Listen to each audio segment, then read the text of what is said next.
the struggle hinged on just a speech or a sermon, we wouldn't be in the predicament we're in tonight. Since that tragic day in April of 1968, we as a people have pent our hopes on unfulfilled inspiration and have failed to transform or convert the inspiration of this celebration into application. And so what we're suffering from tonight is not a lack of inspiration, but a lack of application. And my assignment tonight is to move you from inspiration to application. And don't get me wrong, inspiration is good. And inspiration is great. But you can't live in inspiration. You live in the application. If you live in the inspiration, you will end up a spiritual junkie. And you won't be any better than the other junkies who chase and pursue a high that they never experience and never live up to their expectation. Worship is a celebration. Tell somebody worship is a celebration. But the evidence of the celebration is in your application. And what matters tonight is not what goes on in here, but what happens after we live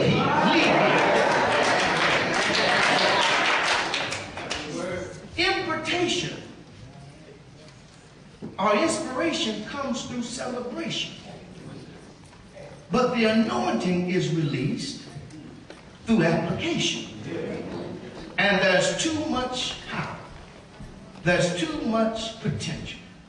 There's too much anointing in this place right now for nothing to happen when we leave here tonight. In other words, I think this time next year, we ought to have some tangible applications that we can touch, that we can point to. We ought to have some tangible applications that we can really celebrate and talk about, look what God has done. And so, I'm not calling anybody in here a junkie. But our enemies treat us like junkies. And the danger of being any kind of junkie is that you get caught up in the cycle of the same thing. And when you get caught up in the cycle of the same thing, you become predictable.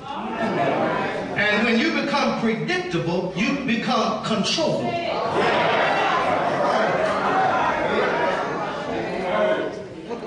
You see, our enemies, and we do have enemies.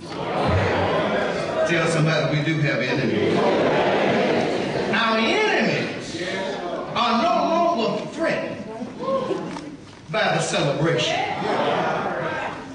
In fact, they join us in the celebration, because they understand that after the celebration there's not going to be no application, and so there's no longer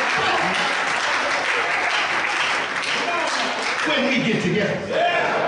You do know that there was a time when we got together, that the enemies expected trouble, that the enemies knew that something was going to happen. But that's no longer the case now. Since the celebration has become legislation, we become predictable. And when you're predictable, you're controlled. And the same process that they use in distributing crack cocaine, they use it in the social and political world in order to control us. But I've come tonight to tell you that I'm looking for the spiritual crack busters.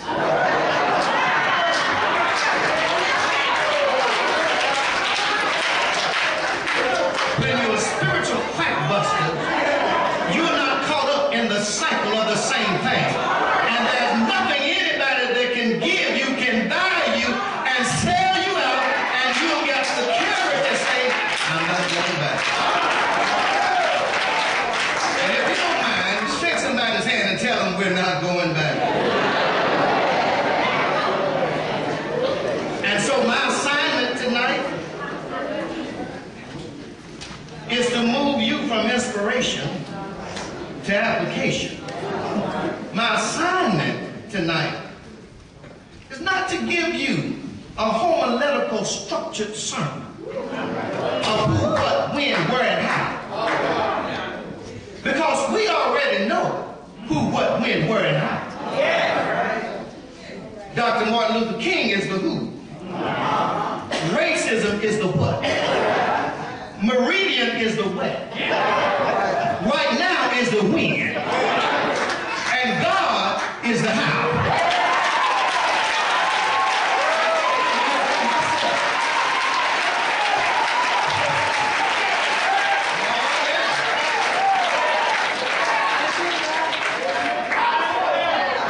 And so all I have tonight, all God gave me tonight, was a 4-word affirmation which simply says, we're not going back. Somebody help me speak this thing. Tell somebody we're not going back. An affirmation is an assertion. And we're asserting tonight, with everything we've got, we're not going back. An affirmation is a declaration. And we're declaring and decreeing that we're not going back. An affirmation is a confession. And we're calling those things that be not as though they were. And we're putting in this earth realm, in the environment tonight, that we're not going back. I wish I had some help right over here. Shake somebody's hand and tell them we're not going back. An affirmation is a response. It's a response. And we're responding as of tonight. We're asserting and declaring as of tonight to this hostile environment in this country that we're not going back. When I look at this text, I see a revelation that fits our situation. The Bible declares that the Egyptians were in pursuit of Moses and Israel. They were seemingly stuck. And if I was preaching,